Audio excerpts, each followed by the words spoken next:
We've talked NFL, we've talked college hoops. Why haven't we talked curling yet, Jose? Ahead of the spread. You're watching Ahead of the Spread, a weekly breakdown built on finding real closing line value. We're hitting the biggest stories across the sports world, checking on how last week's plays turned out, and getting into the matchups coming up next. I'm Tacoma Blend, and alongside me once again is a familiar voice, Yesway Jose. What's up, buddy? How's it going, dude? Good. How are you doing, man? It's raining down here in San Diego. How's the weather up in LA? Man, we got a bunch of rain last night, but we're getting sunny right now. I don't know if you can see over my shoulder, so hopefully we keep cruising into some good weather. We've talked NFL, we've talked college hoops. Why haven't we talked curling yet, Jose? I don't know, buddy. You tell me, man. I'll talk about curling any day. Man, Winter Olympics are so great, dude. Just such a vibe. What is the best Winter Olympics sport? Man, so there's a few that I just don't really tune into, but I find myself watching any skiing and snowboarding, and then curling has been one that I recently got into. Whenever it's on, don't know much about it. Tried it once in Denver, but also just haven't really, haven't stuck with it by any stretch. But I have a few friends that are in a league in Detroit, and they love it. So must be a lot of fun. I just think curling is like a bar game with higher stakes and no booze and no smoking. I just think that's a game that you could easily be playing at a bar with your buddies, over a pitcher of beers. So I love it. I love it because there's always curling on. That's my favorite thing about it, is that because there's so many matches taking place, on a given day, that there's just always an opportunity to watch curling, which I love. I love the game. Someone mentioned the other day, you got a year off of work, of any of your responsibilities. What Winter Olympic sport could you do the best in terms of competing if you just went after it hard and trained and practiced and all that? And curling was the natural one that came up because obvious, but I don't know, what would you do if you had that year off to do it? Curling is harder than it looks. I agree, for sure. I do, because I think when you're getting down in that position, when you're releasing the stone, I bet you I have not once in my life activated the muscles that need to be activated in order to just do that simple motion. So I don't know. Maybe over the course of a year I can get into that type of shape. I think curling would be the most fun to. I think curling would be the most fun to take up for a year and just try to improve as much as I could, and see how far I can go. No, for sure. Plus, I feel like it's the closest thing that you can have a few small beers with and still do. Yeah, when I was in college in Utah at Weber State, we in 2002. Salt Lake had the Winter Olympics, and I was a volunteer, and I got to volunteer at two different venues. The downhill skiing venue, which was incredibly fun to be at. I was down at the finish line. And then I was at the curling venue. And so I got to be on the sheet of ice, and I got to talk to the athletes. If we're calling curlers athletes, You're gonna come for you in the comments. Yeah. Dude. So I actually have gotten to see live curling and been able to meet actual curlers. That was a really fun experience. Yeah, I feel like watching professional curling live. I'd get into it. I'd probably never go back. This would be an all curling sports channel if that happens. I do think that there's a curling, there's a place where you can in the valley. Yeah, maybe we can go out and do some curling. There's not a lot of time of actual competition, so in our downtime, we would sit in the press tent, and then we would have televisions streaming all of the different events at other venues. And the one thing that was always taking place and was always on was curling. So we had a lot of downtime, and so we would just sit there and watch hours and hours and hours of curling. It was fucking awesome. It was so much fun. That's awesome. It's about to become a curling podcast. Is that what I'm hearing? I think so. I think that's where we're going. I mean, it was the natural evolution, wasn't it? Like we saw this coming. It just kind of feels like if you're like really, really hardcore into curling, you're a degenerate in some form or another. And I kind of think it fits. Absolutely. Yeah. It'll be interesting. I mean, like maybe we need to take a little bit of a dive into some of the other Olympic sports and see what we can, maybe we can get a couple fun bets going. You know what I mean? Just put a little something on it. Did you see that clip of that cross country skier? Like he's ascending, he's going uphill. He's got fucking skis on and he's doing a sub 6 minute mile. Like, insane. Insane. The fastest mile I've ever run. And I was a D1 college athlete for 5 minutes. And the fastest mile I've ever run is 7 minutes and 20 seconds. You're a tall dude though. So I mean I think that's pretty slow is what I'm saying. But for me at a run, a mile run at 7 minutes and 20 seconds, and homeboy is uphill with skis doing a sub 6 minute mile. It's incredible. Dude, I mean, I've gotten under 5 minutes in a mile just for the record, but I think in high school, some college, I forget. I don't know. Doesn't matter. You shouldn't. Okay, now I'm offended. This podcast is done. This is done. All right. Well, before we get rolling on the news, let's toss it over to Just Beat Golfing to walk us through what's on tap for the PGA Tour. T-Talk. It's time for some T-Talk. It's the part of the show where we talk golf stuff. Yeah! Hi, everyone. Welcome back to T-Talk. I'm Justin from @JustBeGolfing, here to bring you the closing line value on this week's AT&T Pebble Beach Pro-Am. Yeah!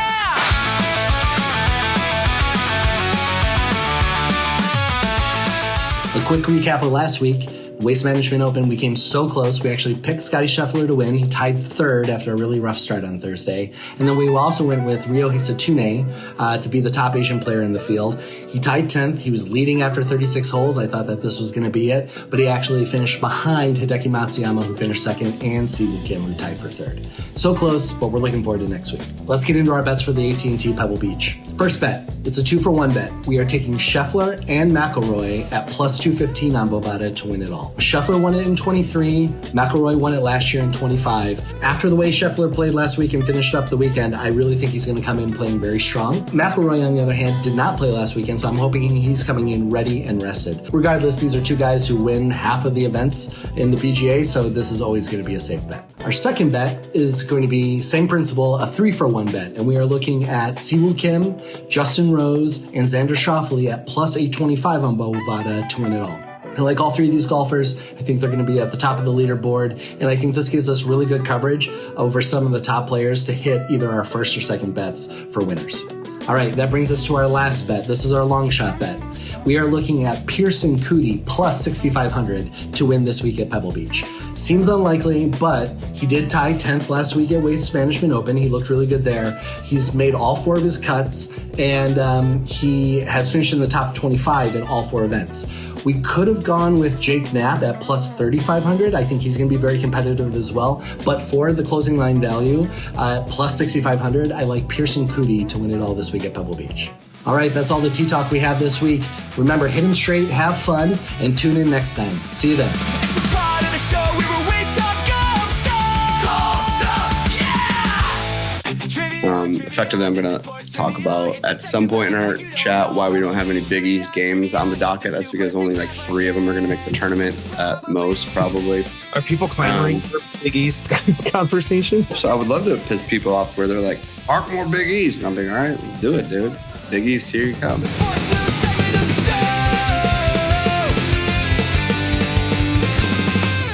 By the way, we should shout out that the U.S. mixed team did just get a silver medal. They dominated the round robin. Do that shout out. Give us that shout out. lost to Sweden 6-5 in the gold medal match. I think that's a bit of a bummer, but you're walking home. You're walking away with a silver medal. I think that's you got to feel pretty good about yourselves. Yeah, man. Yeah, they're not paying for drinks anytime soon. I need to get in the Olympics though. I absolutely need to. They only happen every couple of years, bro. It's a couple, 2, 3, 4, something like that. Well, there's every 2 years there's either a winter or a summer Olympics. So okay, every couple of years, you're right. I don't mean to split hairs. So Jose, how about that Super Bowl, man? From a public perspective, not really great, huh? But we crush it with our bets, so win-win, I think. I guess. I mean, can you think of another Super Bowl that was just not interesting as this one was? This was. I'm gonna be honest with you right now. I watched the whole game. I really don't remember much from this game. It was just so unmemorable. And I think it also kind of was what we thought it was going to be. It was Seattle defense asserting itself, and the the Patriots. It was the Seattle defense asserting itself, and the Patriots are who we thought they were. A team that benefited from a weak schedule and a weak playoff set of opponents, and just was clearly outmatched. Yep. I love a good defensive battle just as much as the next guy, but it was just boring. Yeah, and not only that, there was just moments where you could have taken some shots, and Vrabel just kind of, I don't know, was he playing for second place? Like, it was just kind of weird. Like, there was a 4th and like 2 or 3, and they were down. I don't know if this is when they were down 9 or what, but just felt like, hey, man, this might be your time to, go for it here. You got and he didn't. And we're officially trademarking Drake Mid on this podcast because it was pretty evident. I know Seattle has a really good defense, so is what it is, but just kind of laughable to hear people talk about MVP chatter. I'm honestly shocked that he even finished second. Isn't that crazy? And potentially, if not for one guy who voted for Justin Herbert, we're potentially talking about a tie for MVP. He got like just eviscerated online, like from that. And it's like, I get where he's coming from. It still was a little bit of that was a pretty like you could have made arguments for like Smith and Jigba. You could have made arguments for Puka. You could have pivoted in a different angle and not gone QB, which is kind of annoying because that award, if you're thinking Herbert or May over some of these like wide receivers making ridiculously tough catches and just keeping their drives alive, winning games for their teams, it's like the most valuable QB award, really. So it's kind of annoying to me, but still, again, Drake May, what are we doing here? Vote for Josh Allen. Sure. If you don't want to vote for either Stafford, if you don't want to vote for Stafford, then vote for Josh Allen. Like, there's so many other options than Justin Herbert. Though the sentiment is nice, but you do have to respect Justin Herbert. And yes, that team probably only went as far as he was able to take them, given all of their injury issues. Yeah. So he did do a fantastic job, but I don't know that was an MVP season. It definitely wasn't. No, I know it was an MVP season. Sorry, let me take that back. It's just, I don't know. This is zooming out on a bigger conversation is just like some of the people that get like these voting for the AP poll for college basketball. One of my favorite kind of things that I see on social regarding college basketball is when people attack various pollsters that have submitted their picks for the week, where it's like, oh, so you didn't watch at all. Like you didn't just like have a hot take. You just didn't watch. And it's very interesting. And we'll probably at some point have to do something fun like that, where we kind of zoom in on maybe one specific AP poll that someone submitted where like, where's your head at, dude? This is just well, embarrassing. I'm okay with people voting outside of the box too, by the way. Like, mm-hmm. At the end of the day, I'm not mad at this guy Herbert too. Like, probably watch more football than we do. Like, they, a lot of, I think it's good to have a wide array of opinions. And I will also say that like it's very respectable that he owned it, right? He immediately got on Twitter and was like, I'm the guy who voted for Justin Herbert. Let me make my case. And yes, he got roasted. But at least he put it out there and he said, hey, I'm going to do this. And this is why I did it. You got to respect that. Sure. And I think like a diversity of opinion is not a bad thing. It's just funny that it was such a close MVP race. Also a year where there wasn't really like a clear MVP. Right. Like, I don't know that Matt Stafford is necessarily like, I don't know that that's a memorable MVP season that he had. Or do you think that it was? I mean, I think that, yeah, I the point that you're making, we're on the same page. I wouldn't say that it, wasn't memorable. It was very mistake free, very, there's a lot of tutties, a lot of yards, a lot of wins. But yeah, there's mistakes along the way, losing at Carolina towards the end of the season when you could have locked up a higher seed. Maybe they are in the Super Bowl and not the Seahawks if they are playing at SoFi instead of up in Seattle. Like, so yeah, I mean, I get what you're saying, and yeah, not a clear-cut MVP. The funny thing is all the people trashing the dude. I wish we had his name. Trashing the dude that voted Herbert. Like, do they think he was going to vote for May? It was pretty obvious. He wasn't just like he wasn't like a stat volume guy. Oh, sorry. Go ahead. I was just going to say I'm pretty sure that he didn't. I'm pretty sure that he indicated that it wasn't going to be May no matter what. Yeah, and he did. I think he did say something to that effect. But like it, I feel like a lot of the May picks are from, oh, hey, New England was bad. Now New England has a good record. Proud. And then also, oh, look at these gaudy New England numbers, Drake May numbers. And it's like context matters, right? So I think, I think it was pretty clear that if a guy's going to pick Justin Herbert, I'm pretty sure May's probably like third or fourth on his list and not number two. He wasn't debating over that. So, yeah, dude, just kind of crazy. But I mean, Josh Allen got 2 first place votes too. So if those two or one of those two goes somewhere else, that potentially could affect the outcome as well. Yeah, for sure. Matthew Stafford had 366 total MVP points.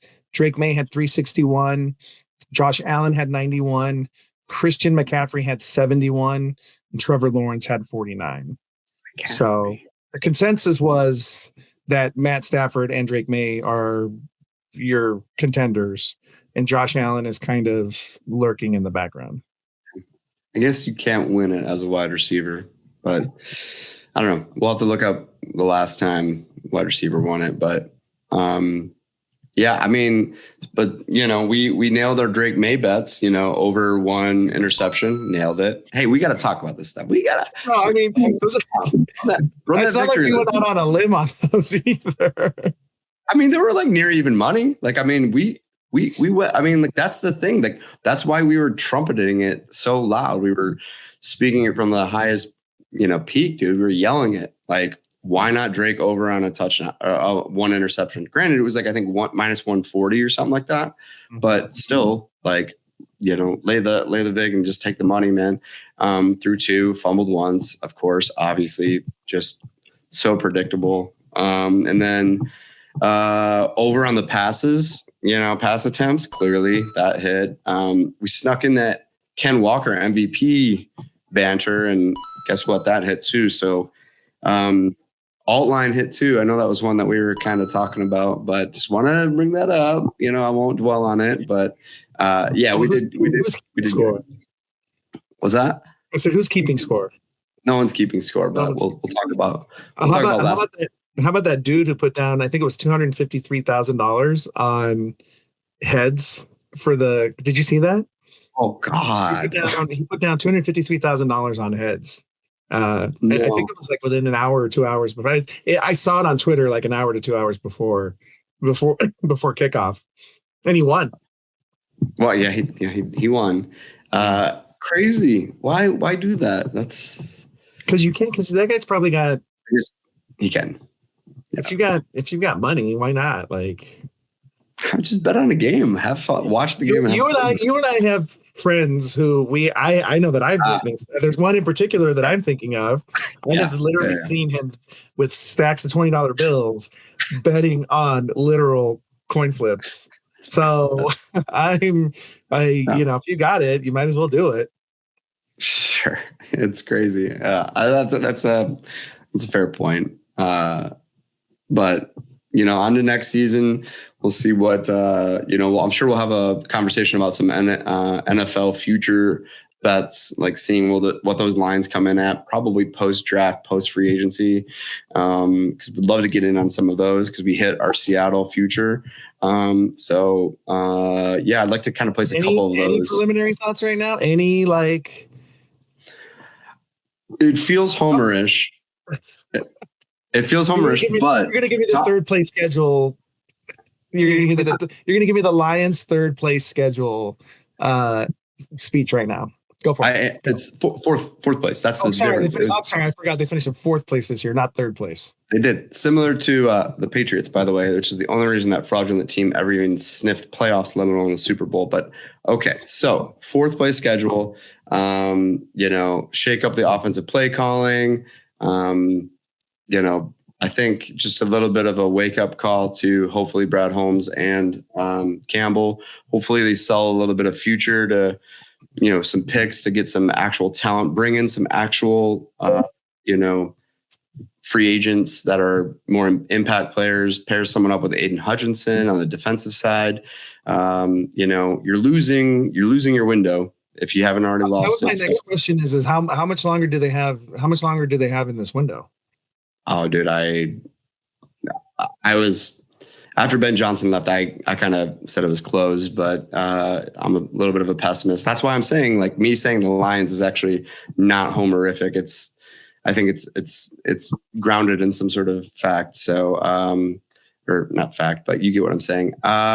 Some other teams who disappointed this year. Is KC gonna come back? What are the Bills gonna do? Are the Bills is the Bills window closed? I don't know if I like their head coaching hire. What's going to happen in Baltimore? Is Baltimore after a coaching change going to get over the hump? Yeah, I mean, I think a change is change of head coach would be good for Baltimore or for Lamar. So I think that's a very, Baltimore had crazy high odds, like just by being so far out of it for so long. So, I mean, I think that they're a common team that can bounce back. I think if I'm going to take a lean on it, another team, I think it's the Giants. I mean, you got an actual legitimate head coach and John Harbaugh. Like, it just got stale in Baltimore, but that dude is he's a known winner and he's good. And not only that, but the dysfunction in New York with those key young pieces, they did great in moments and glimpses. I think that I think they can maybe make a run. Yeah, I wouldn't be surprised. I could also see it taking a year or two for that to when you're that bad to turn the ship around. But but crazier things have happened. They do have the talent. Did they? See, this is the thing. I'm not fully prepared, and definitely want to take a look at the schedules as well, because it does matter. At the end of the day, NFL likes parity. Fourth place teams play fourth place schedules. If you have a bounce back year and you play really, really well, then you're going to have a really tough schedule. So Patriots, again, hammering that under on a win total next year. Look at their schedule. Absolutely brutal. Even for a good team, absolutely brutal. Hammer the under on that. They're not making the playoffs. Pats aren't making the playoffs next year, period. And then the Bears, I was going to say, I'm assuming that you think that the Bears are going to have a tougher season next year than they did this year. Yeah, I do, but I do think that the Bears are more legit than the Pats. I obviously dislike the Bears, but I think that Ben Johnson's got something going there. They have so much of a better offense than the Patriots do, and I think if they could shore up some better defense, and Caleb gets another year under Ben Johnson's tutelage, I think they could actually make a run. They could. They won a lot of close games, but Caleb has those heroics, fourth quarter heroics kind of things, and that's something that they have going for them. So I think the Bears will have tough sledding this year with that first place schedule, but they still, I think, could compete. That could also be a benefit, honestly. Like, greatness is forged in fire. Like, getting through a tough NFL schedule is only can only stand to make you tougher and better. Yeah, they're gonna melt.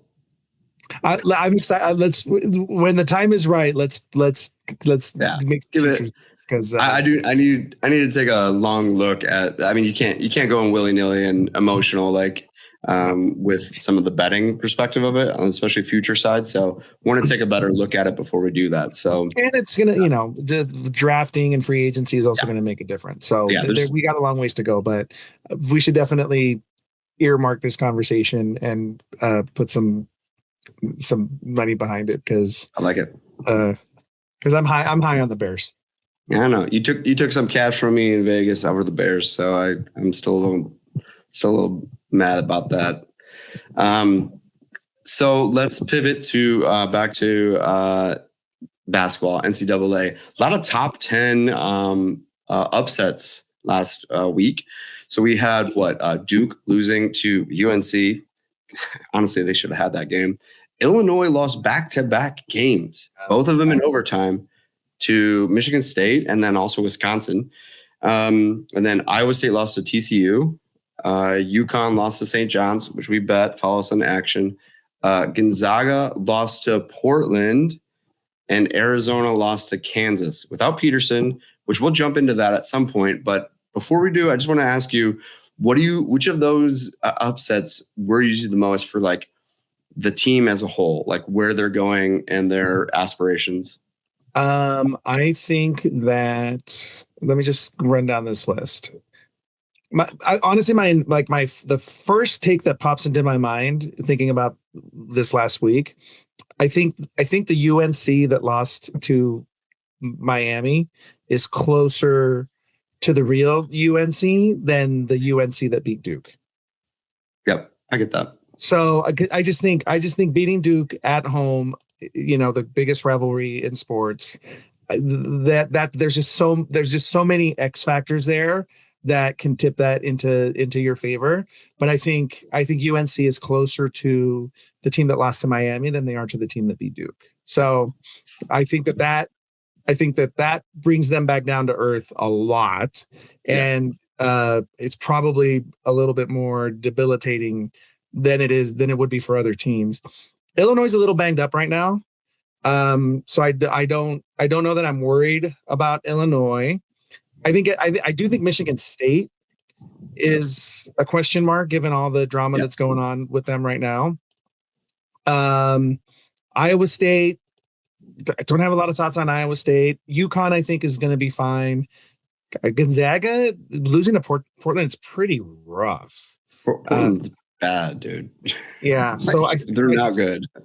I think UNC and Gonzaga losers in this last week. I think Arizona's going to be fine. Arizona was going to lose at some point. There's no way Arizona was going to go undefeated this season. Yeah, and so I think a Kansas team that has been playing very well, even without Peterson. I think Arizona's fine. So I think probably Gonzaga and North Carolina are the biggest losers from this last week. Yeah, I get you. I think the Duke and UNC one is interesting because Duke has had an issue with closing games with some of these younger rosters dating back last season in the tournament, and they had Texas Tech the entire game, dropped that one. They had UNC most of that game. They were leading. They had double-digit lead multiple different junctures of the game, and let UNC back in. I'm with you. Rivalry game. That's why we bet it. We won that one, of course. Jose, you know this. That's going to be a common theme. But I would say the biggest, the biggest one for me is Gonzaga losing to Portland. I know that sounds pretty obvious. They don't have a lot of opportunities to rebound from that. Yeah, that's playing in the West Conference. You don't have you can't. Do they have any quad 1 or 2 games left this season? They have I don't know if where Santa Clara is at. So we're going to talk about that on the look ahead because they play at Santa Clara this week, which is super exciting. Definitely tuning into that one. But St. Mary's, and I don't know, they might have one more with St. Mary's, but yeah, you can't drop that game. That's just one you cannot drop. And but I mean, a lot of these teams are keeping it. It's college basketball. Anyone can win, but Portland is not great. I mean, let's take a look at this non-conference. Who do they play? They haven't beaten a single Ken Pom top 100 team. They haven't beaten a single one. Not one. So that's pretty bad. That's pretty bad. That's why I think, that's not only for just profile and seeding, but also just, you're going to let that team beat you. Like that's a little bit worrisome. So, because I there's a lot of good chatter about Gonzaga this season, so we'll see. You know how it is with the tournament, but I mean they have. There's no room for error now. Yeah, they've got to take care of business from here to the tournament. Yeah. I got to give you props on the when we were talking Zona Kansas last week. You said over under on Peterson's minutes and like what's that set at? And I just thought that was funny because I'm like, he's got a point. Is it going to be 18? Is it going to be 20? 0 was the number. So pretty funny. But Kansas wins. So yeah, I mean he number one. He is who we thought he was at least this last week. Honestly, like I was just going to say that. I'm just wondering, like, at what point is this become? I think I said this to you last night in a group chat that we're in, but I'm just so curious to know what it's like in that locker room right now. Two locker rooms that I would love to be in right now: Michigan State and Kansas, because I'm really curious to know what these guys' teammates make of what's taking place. I think at Michigan State, it's likely that everybody's rallying around their guy because some of it is in a bit of a gray area. Some of it's pretty clearly not great behavior, but some of it does exist in a bit of a gray area. So I can see a team rallying around their guy who's getting picked on. But Peterson's making $3 million this year. Yeah, $3 million to do what? And then he's going to leave. Yeah, like I mean, if I'm on that team, if I'm on that roster, I'm resentful, right? Totally. I mean, they're winning games without him. I wanted that win for multiple reasons. One, we bet them, and they won again. Yet another cover, and we have Kansas futures, as we talked about, Jose. I've got Final Four and national title. You're all in on the Kansas Jayhawks. Well, I was preseason. I thought it was good value. That's what I'm saying. Like I do want to give you some props. Like you did see this coming. It's just interesting that it's not in your rationale for it. The first place that you went was Peterson. So it's interesting. It's like doubly awesome that this is all taking place despite of Darren Peterson's being a ghost on his team. He closed out a couple games with 2 just dagger ISO threes. I don't know who that was. It was within the last couple weeks, right? There was BYU. He had a great first half, sat the second half against Texas Tech, was kind of non-existent, and then came alive in the last few minutes. It was Texas Tech. Okay. So I was right. Thank you. Sorry, you know what? We're rolling on the dubs these days. No, but your point remains. Like Kansas has looked good without him, and even outside of the futures and the bets that we have on Kansas, I wanted to see them beat Arizona. One, I want to see Arizona respond because I feel like they need that pressure off, right? Like I know that's cliche, but they need it. And then 2, what is going to happen with Kansas? This is going to be so exciting to watch. Like was Peterson being like, yeah, 3 million was good, but I could make more. This is a big game. Do I have the flu or do I have another do I have another check coming? Like, obviously only questioning what could be possibly going on in this wild, wild west. Not saying that's what Peterson did, but like, I mean, why wouldn't you, right? Like, so the dude was warming up and he was totally fine. You could see him. He was totally fine. I mean, I'm sitting here listening to you and I'm thinking like, maybe we're being a little too harsh because injuries do happen. And it is a college basketball season is a grind. But it just, I think the visual of him warming up and he didn't look like a sick person. That was a statement, right? Like that was a statement. What statement are you making?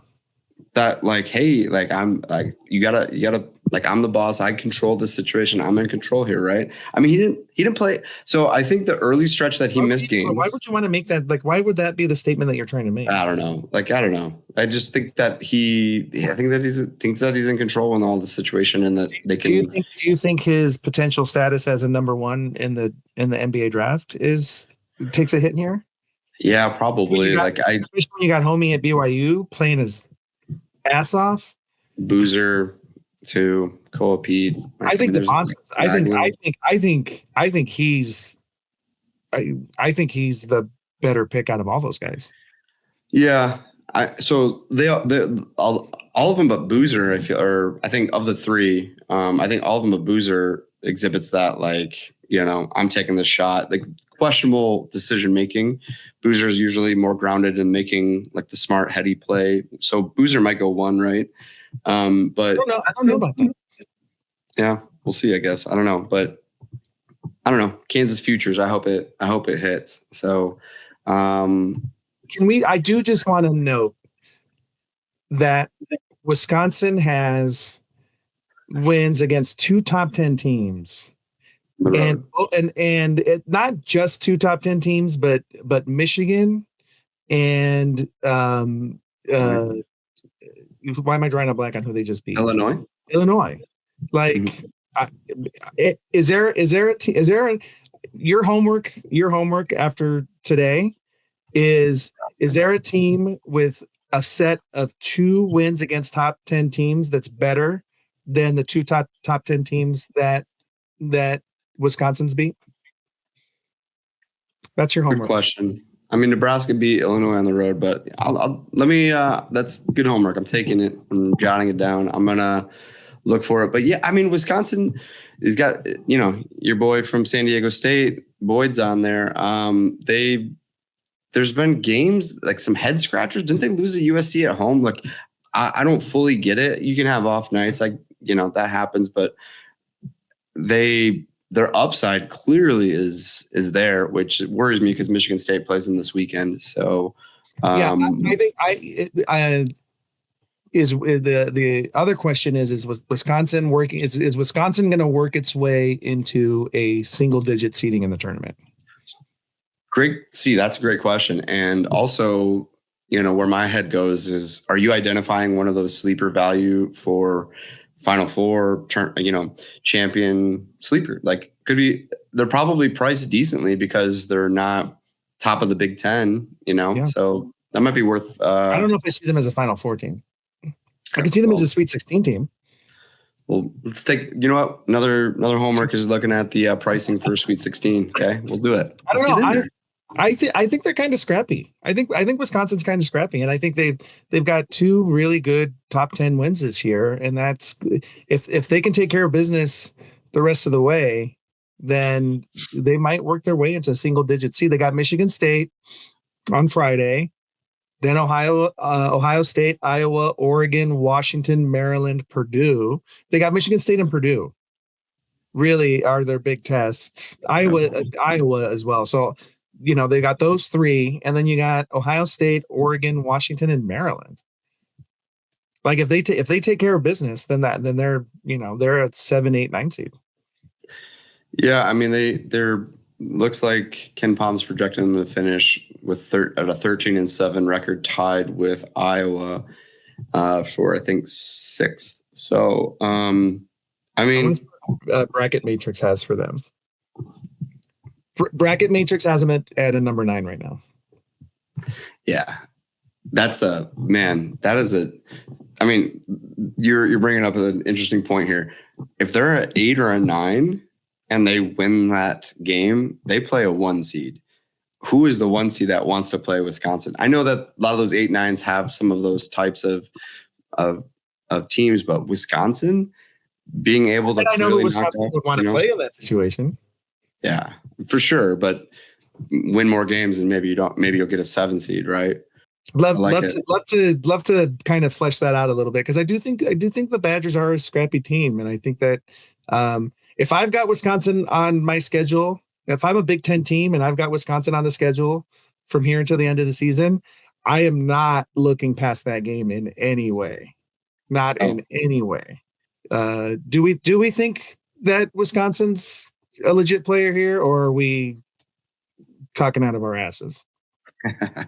I'd also love for our viewers to maybe in the comment section let us know what they think about the Badgers and whether we're barking up the wrong tree here, or if we're onto something. Comment below. Yeah, dude, I like this angle. I'm gonna start pricing out some Wisconsin futures and see what we can drum up. We'll get an official closing line value future bet and see where that goes. Well, let's take a look at last week's picks. It's the last week pick recap, the part of the show where we see if we're broke. I know that I've been tooting my own horn here, but gonna do it one more time, Jose. I know you love to hear this stuff, but last 7 days on the Action Network, we are 22-14 plus 5.91 units. That's plus $591 for the $100 bettor. Just fun fact, true fact. Just of last week's action, which one are you like? What are you like the proudest of? Like, what's your favorite bet from last week?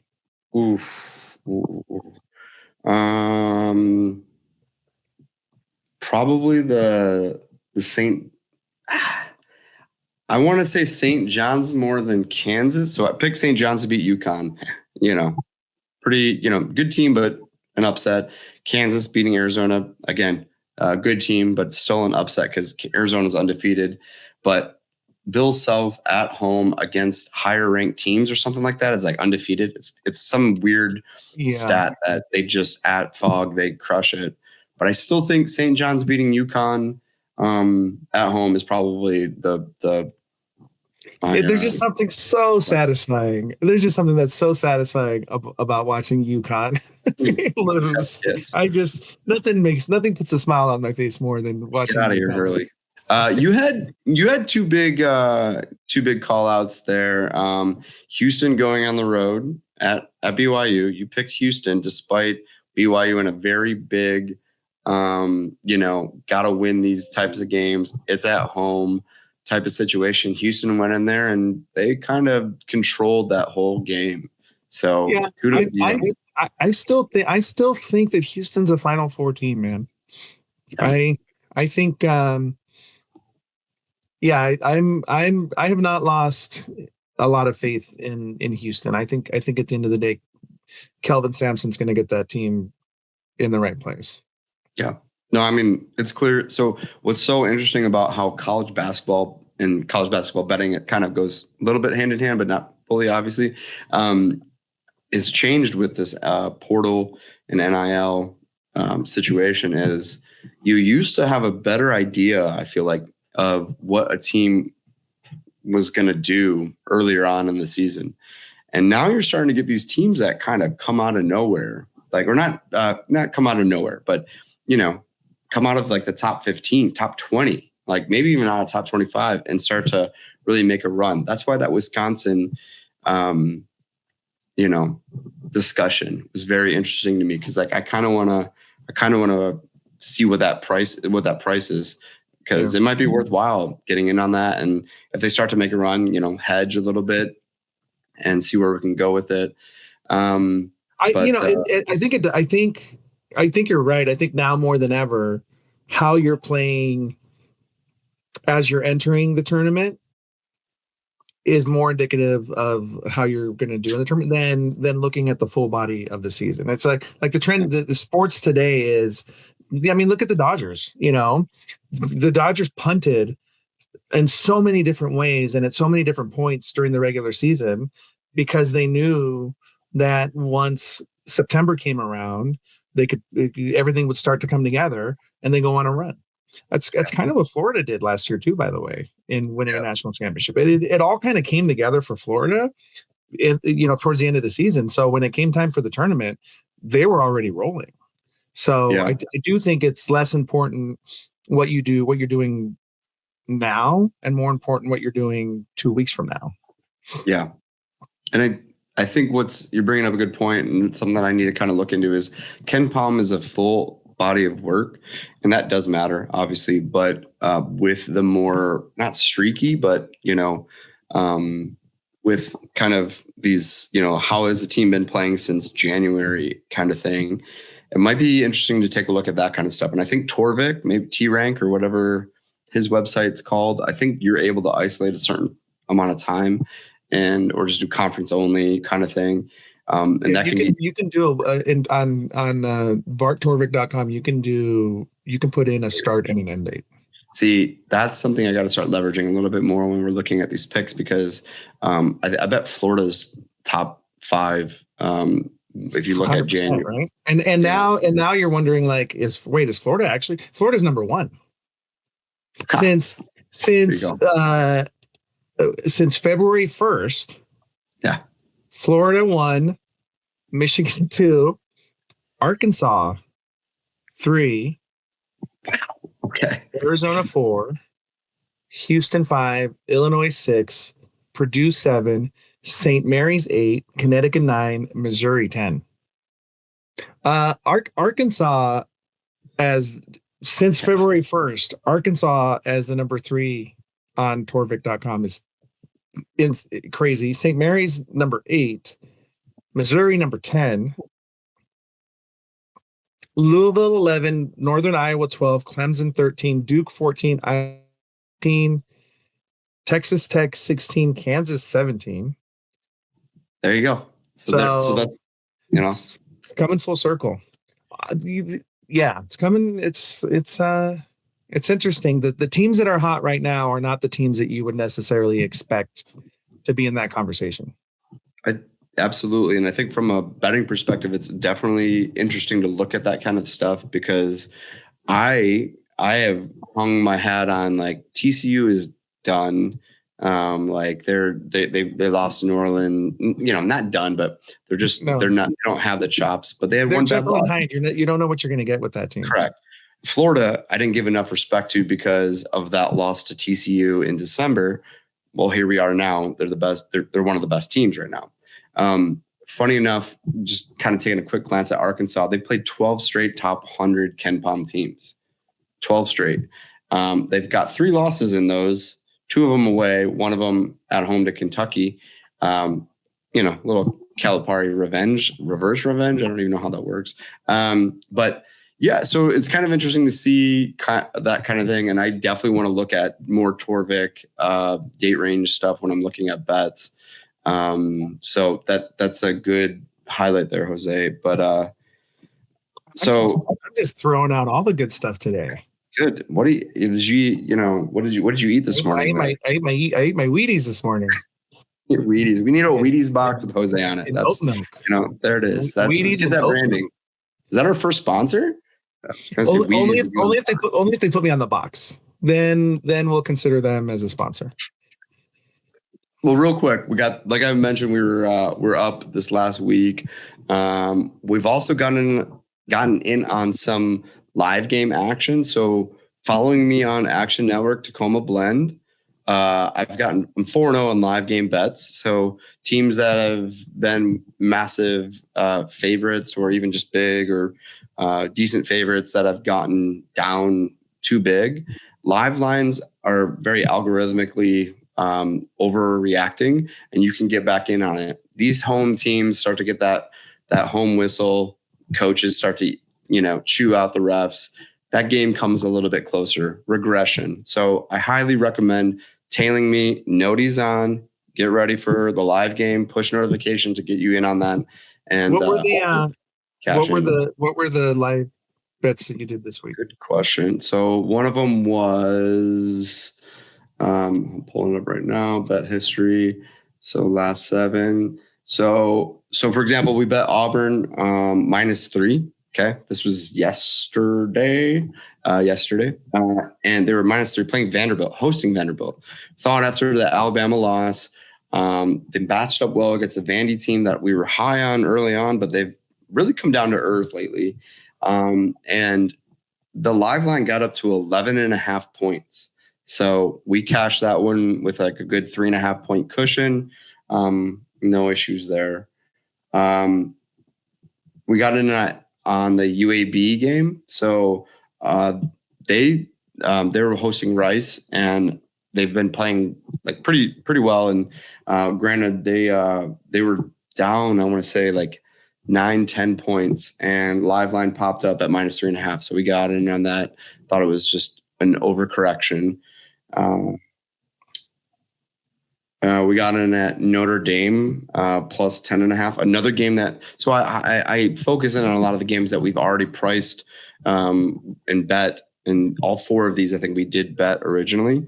Notre Dame -1.5 hosting Florida State. Florida State's nothing special. And, I think Notre Dame was down 12, 13 points in the first half. And just, that's not something the Seminole team can hold, and they don't, and they didn't. Like they beat them, they won on the road, so kudos to them. But 11.5 points is just ridiculous for a home team against a bad team. Took that, that cleared with 7.5 extra points, so with ease. And then Texas -2.5 live. I don't know if we had that one. We didn't bet that one pregame. So 3 of the 4. We bet pregame.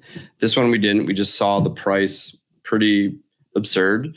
Ole Miss, I don't know, not anything, special in this season. And the line got down. I think Mississippi was winning by a handful of points. Line got down to 2.5. Texas won by 11. So again, our margins on these live line wins. They're not guarantees, but they were all clearing, 5+ points except for 1. So pretty solid. So that's why I recommend the live game notifications on Action Network. One note, Jose, I think that you had mentioned before, it kind of correlates to something that you had mentioned earlier. So I'm 9-2 on college basketball underdog wins. Okay. So 9 of the underdogs that I bet pregame won, or I don't know if it was pregame or just any of them. 5-9 on favorites. So when I'm betting favorites, they have not been covering in this month as much. So generally speaking, you do want to back some dogs, right? Like, everyone's in on the favorites, but we've done really well with underdogs. So don't want to let that steer us too much, but we want to maybe try to take advantage of that. Is the live line a good place to like hedge on some other bets that you've made? Like, is that a good place to recoup some, pick up some insurance maybe on some other bets that? Yeah, that's great. That's a great question. So sometimes it's hard to, because you've already you've already lost your leverage quite a bit and the pricing's not great. It's almost as if you're kind of doubling down or hedging on your original bet, I guess, if that's kind of what you're saying. Yeah. So for example, that Notre Dame game, they were favored by a handful of points, like maybe 7, 6. Forgot already. Sorry. But they were favored against Florida State. They got down. In my mind, I want to recoup that original bet a little bit. So yes, hedging on that. Something that's out of the norm and that we can take advantage of, I think, like with a regression. So that first half home team, home favorite losing, second half regression, inbound kind of play, which is something that we talked about, trying to develop a automatic routine in like some sort of like Discord where we push notifications is something that I want to like build.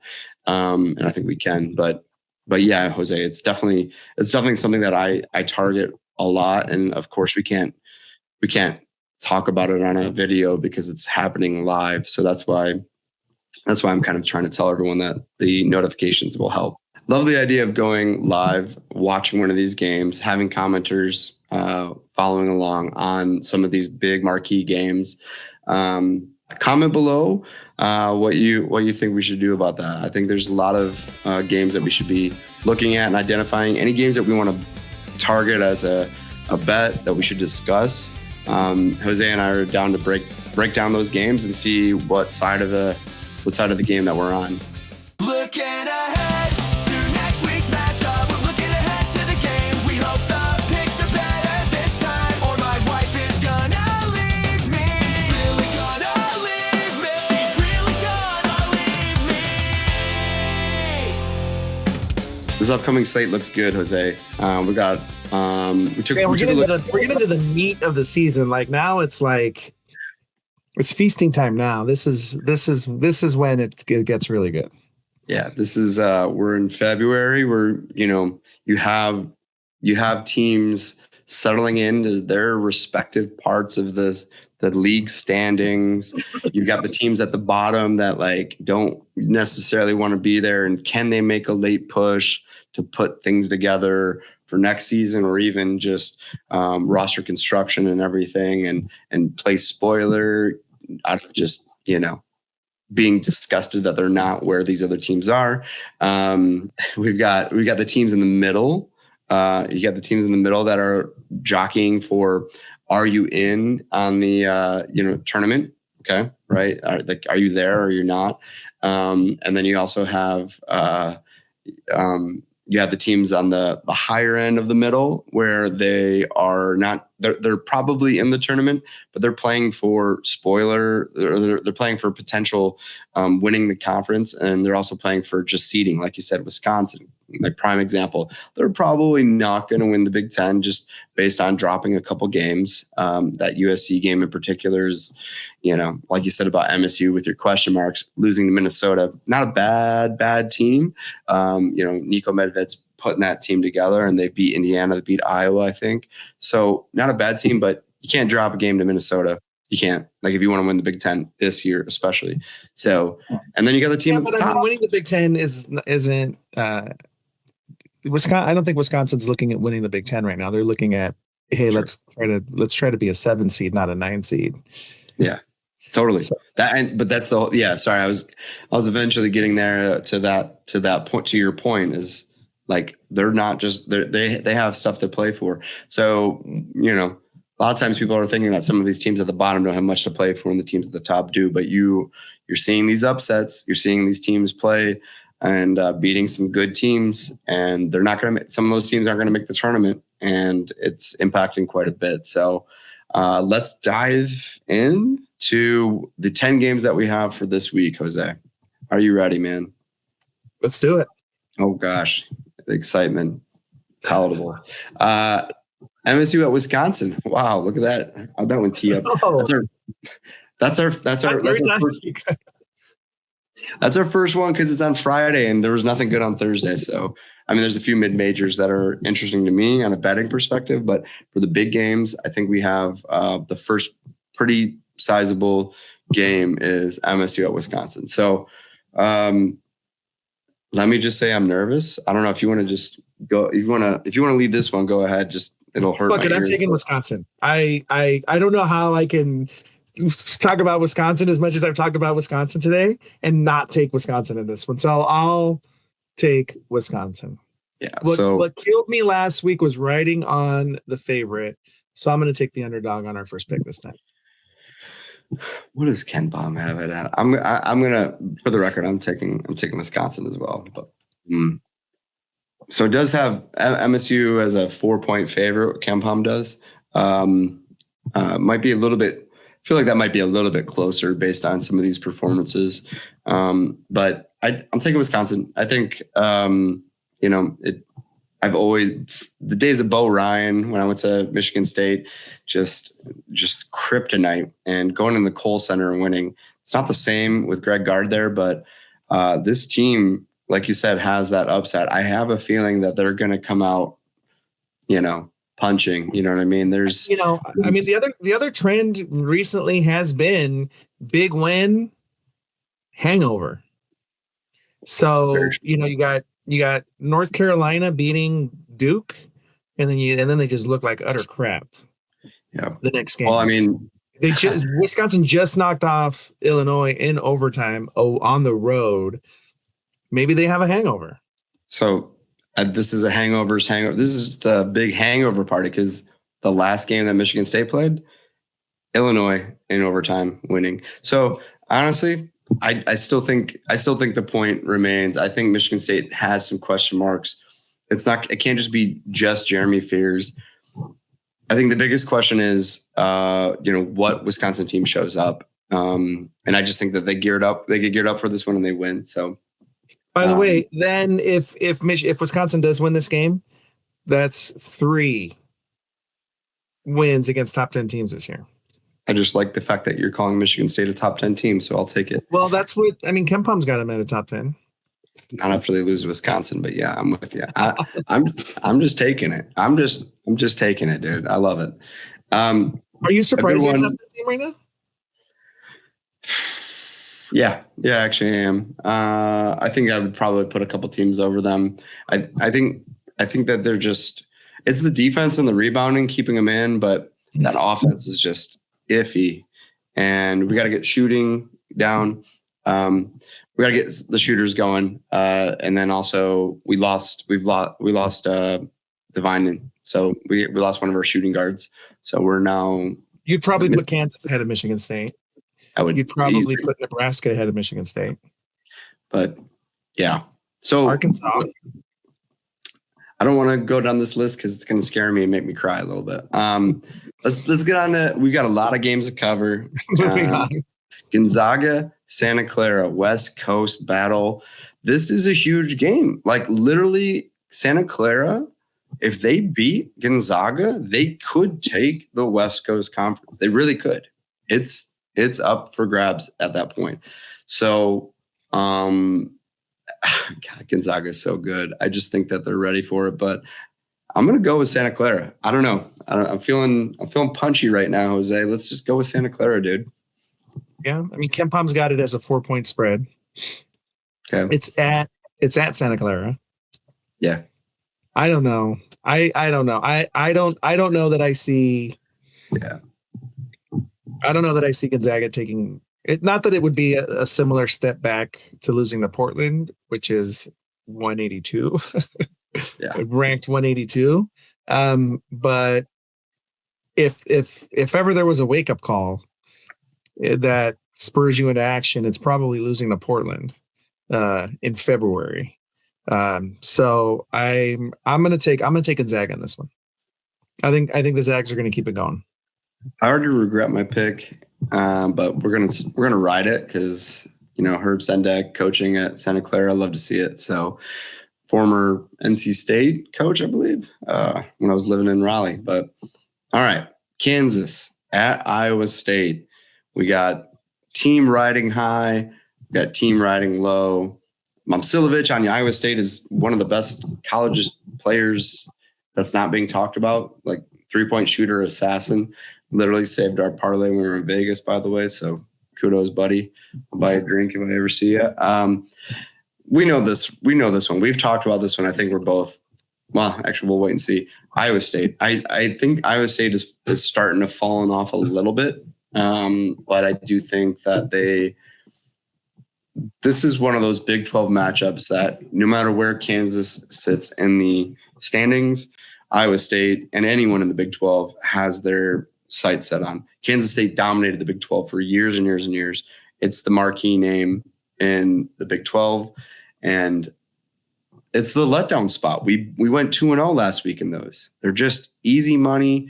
Will it win again? Who knows? I'm picking Iowa State. That's where I put my money. Yeah.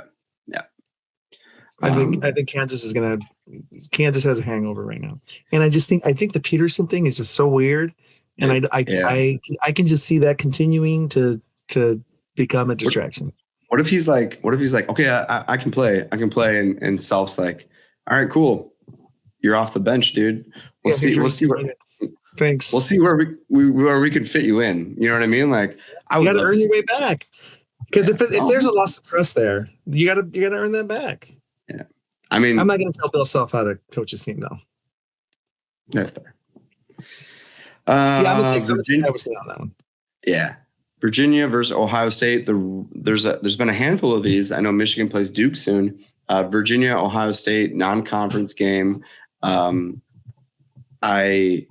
think this is an interesting one. I think Ohio State is a very perplexing team in the sense that they're not getting a lot of love.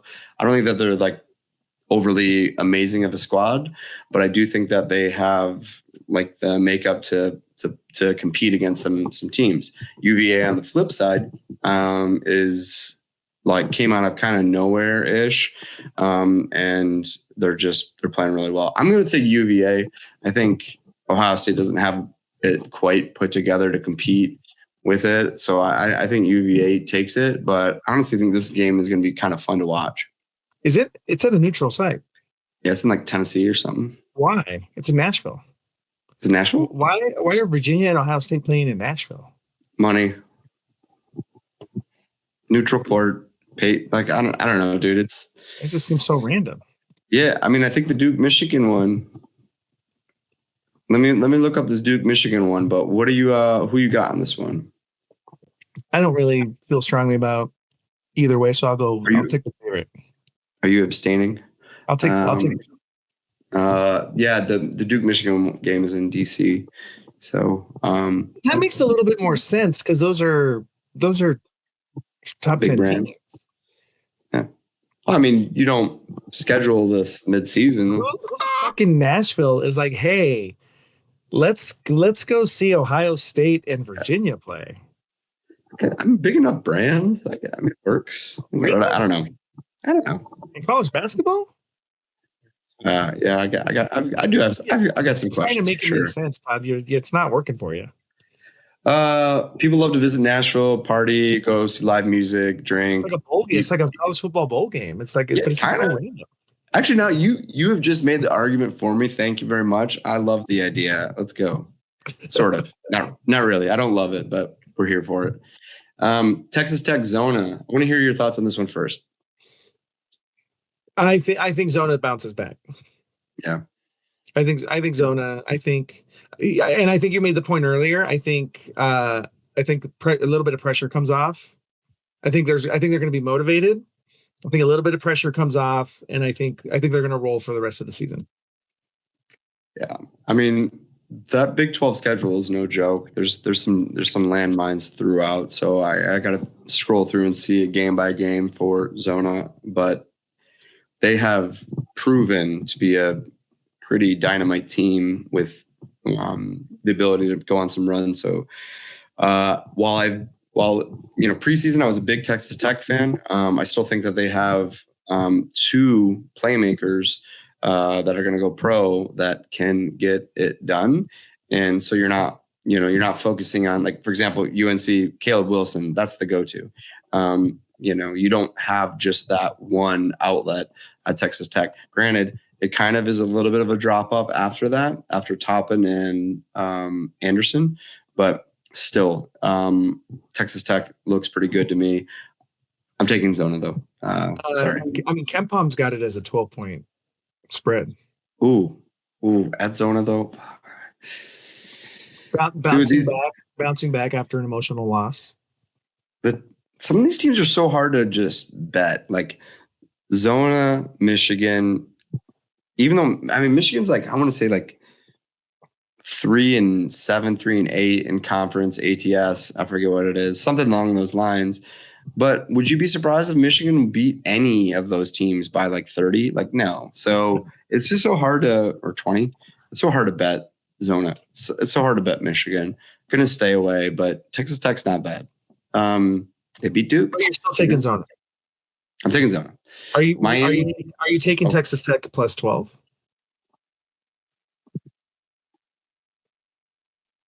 Yeah.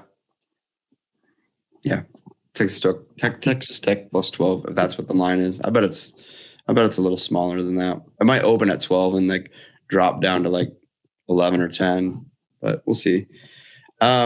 Miami versus NC State. I threw this one in there because wanted to see some of this, mid-tier ACC battle where this can really drive a team, propel a team into a higher seeding. I honestly think Miami is a decent team.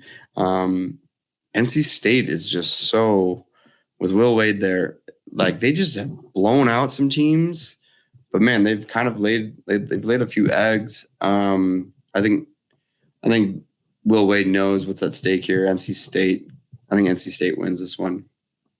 I'd go with NC State as well. Yeah.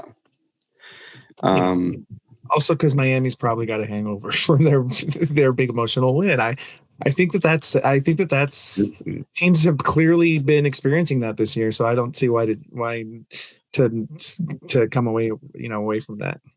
The only thing is these games we're starting to get into Saturday games. So there might some of these teams might be playing tonight or tomorrow, or excuse me, they might be playing before this game, but Texas A&M and Vandy, another weird one. I put this one on there because these are two teams that people probably expected to be a little, buried in the standings, and Texas A&M,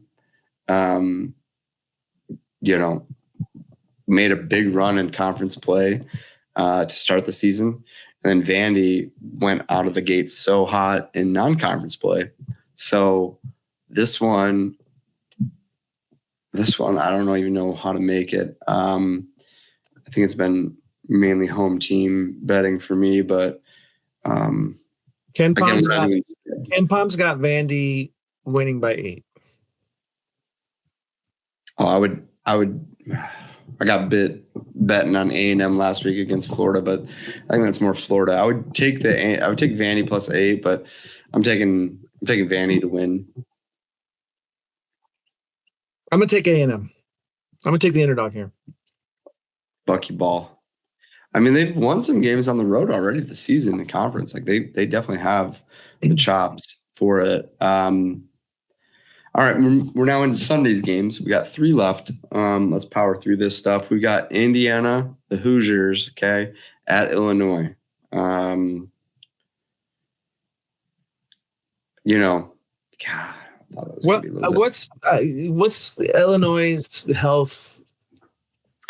They'll be fine, I think. I think it's Stoyak. Are they going to be closer to healthy by this point, or are they still? Yeah. I haven't seen definitively what was wrong with Stojakovic last match. I don't think he played at all, right? No. Oh, and Boswell. But Boswell hasn't played in a while. So they haven't really felt that. I mean, they rattled off like 15 straight and then lost 2 in a row. Yeah, this is an easy. I mean, Ken Palm's got an 11. That seems a little bit aggressive with Indiana being a good shooting team. But I mean, this one, this one for me. Coming down for Illinois. Yeah.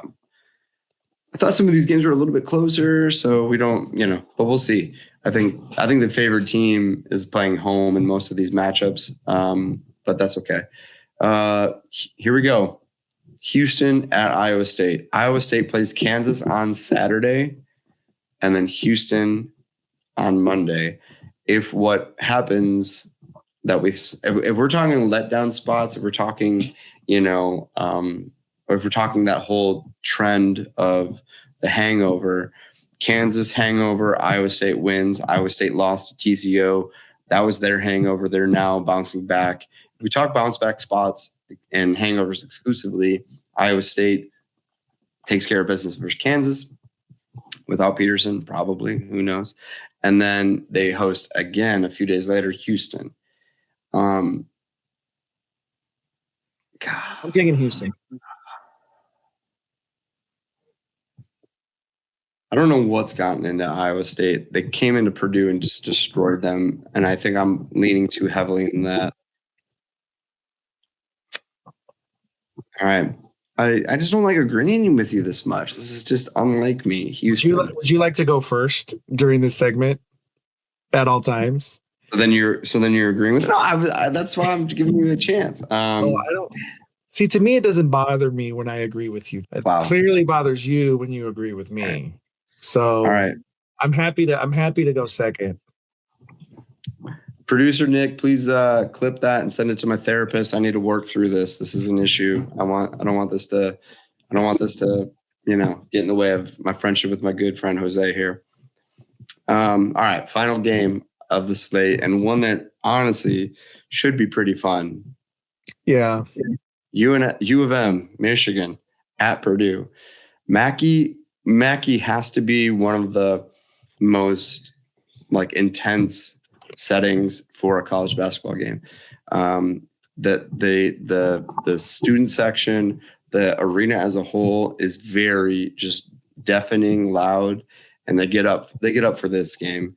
They get up for the big game. So Illinois, Michigan State, Michigan.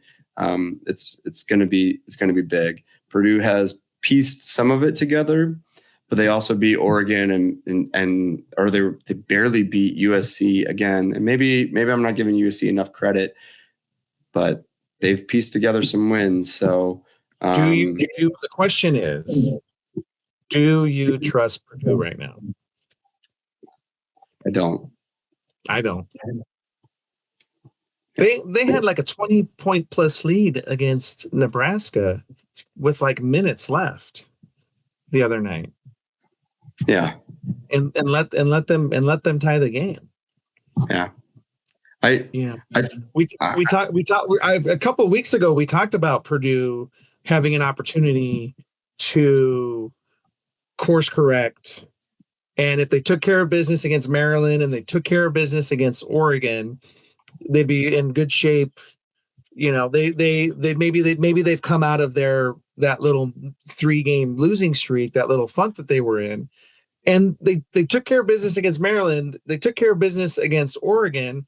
They did beat Nebraska, but what we saw from Purdue against Nebraska are like, it kind of undoes, I think, a little bit of that like course correction that they did. I don't know. I just don't trust Purdue.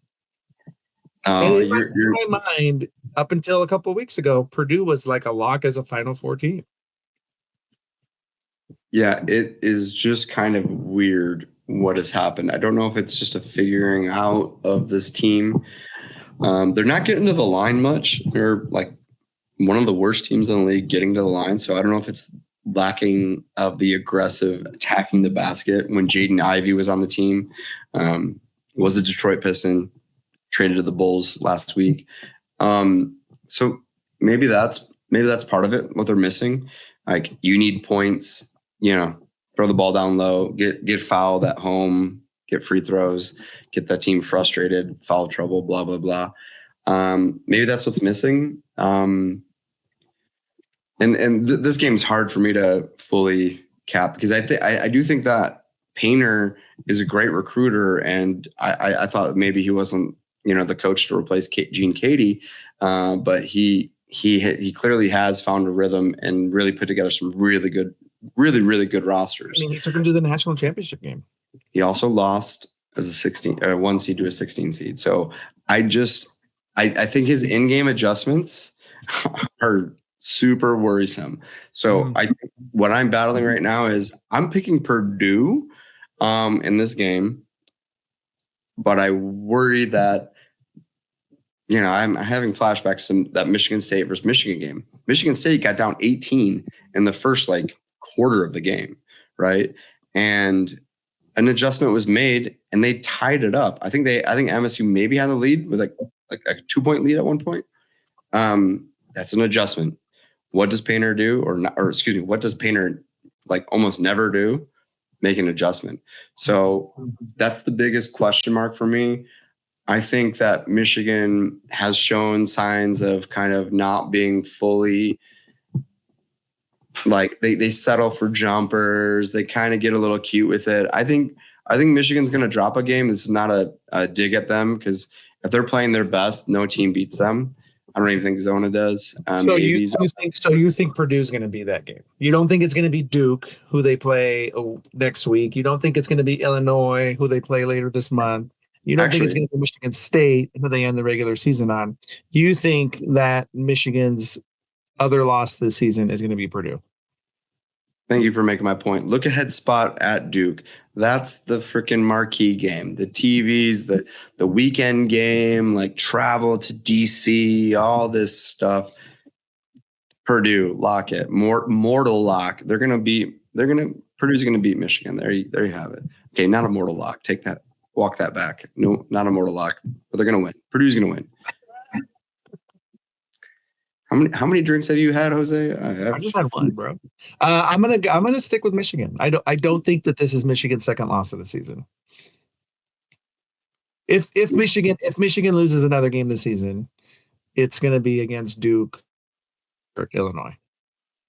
I just can't get over the fact that it was a 2-point game. Penn State's dribbling the ball up the fucking court, and they take a 3-pointer that hits the heel.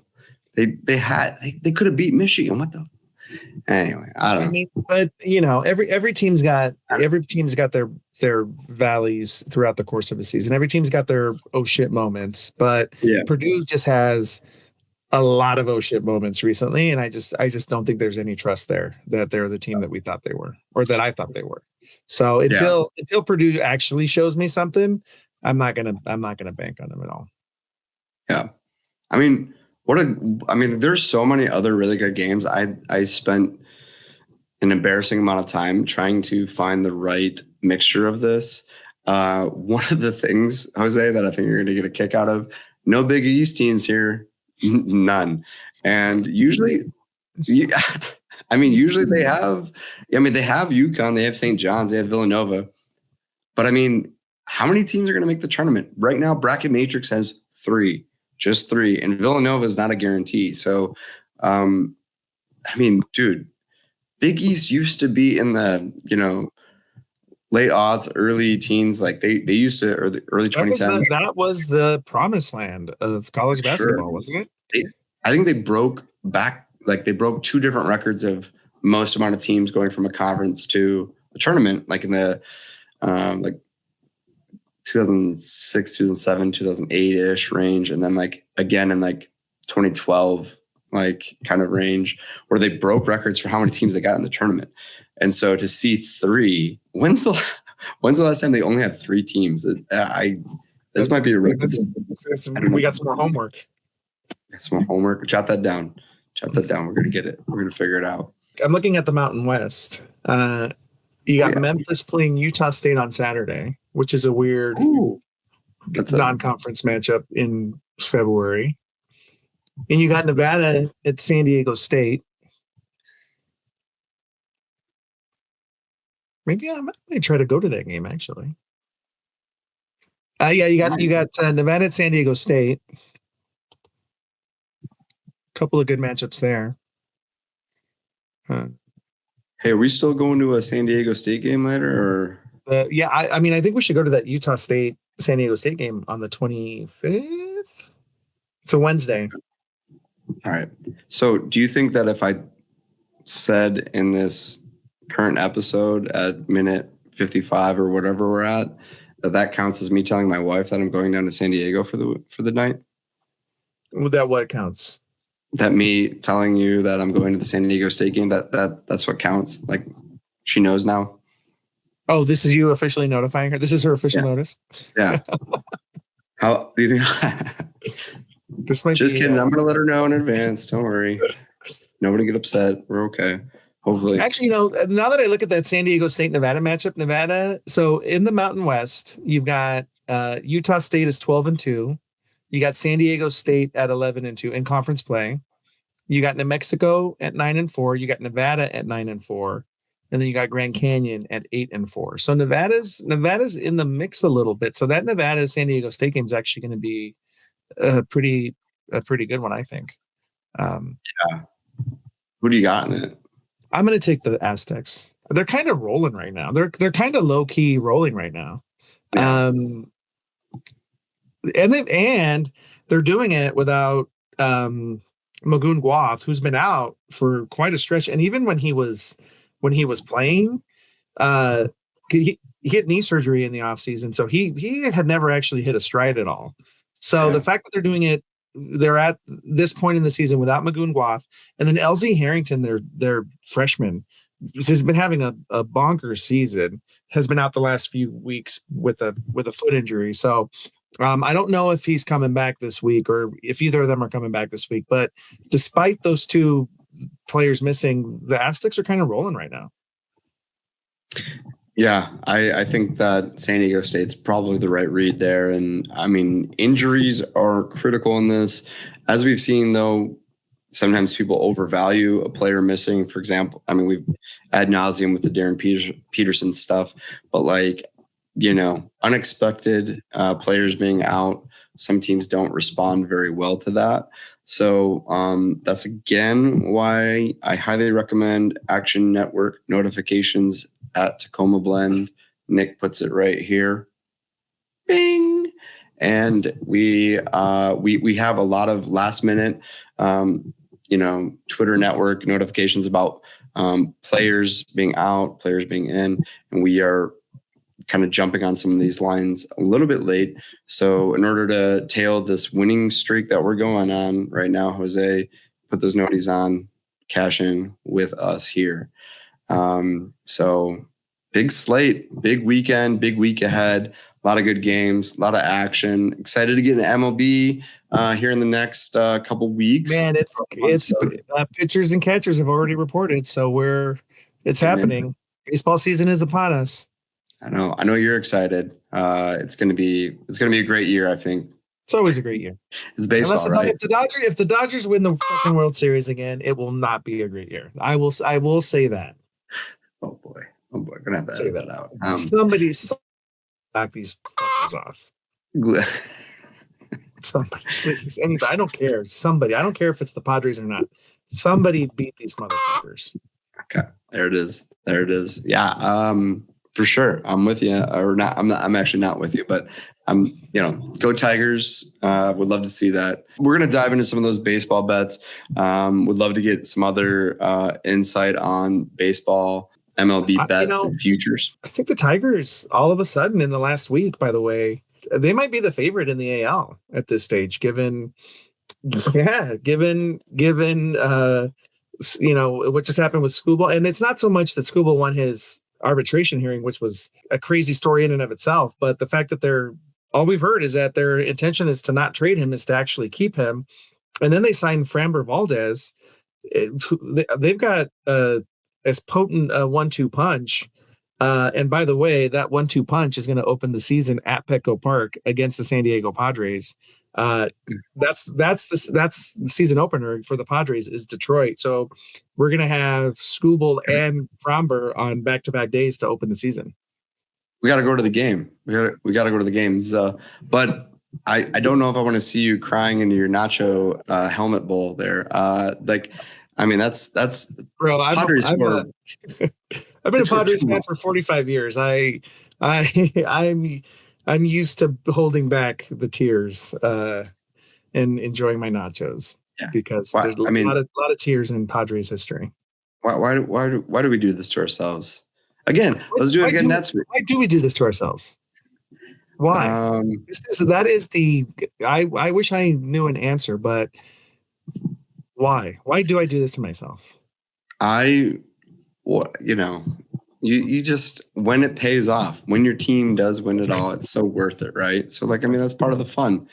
Yeah. That's why bandwagon stuff is so obnoxious to me, by the way. Like, just stick through it and you might never get rewarded, but that's a whole nother fucking story. Anyway, we're starting to drop a lot of F-bombs. That must mean the whiskey is kicking in. It's time for my nap. Is what that means. So I'm going to go take a nap. Can I take a nap on camera here? Is that cool? All right.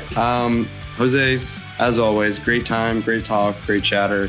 Excited for some of these games. Excited to see you. Let's hang out and watch some of these. What do you say? Let's do it. Thanks for joining us. Again, like and subscribe our channel. We'd love to see more interaction in the comments about any of the games or topics that we should talk about. If you're a big curling bettor, if you could give us some insight on who we need to tail, we would love to cash in with you on that. So again, tail us at Action Network, subscribe to our channel, and we'll talk to you throughout the week. Cheers. Bye, everyone. Ahead of the spread. Nailed it. Trivia, trivia, this is sports trivia. Thought we forgot about the trivia, probably. Trivia, trivia, did you get it right? Probably. Probably. Trivia, did you get it right?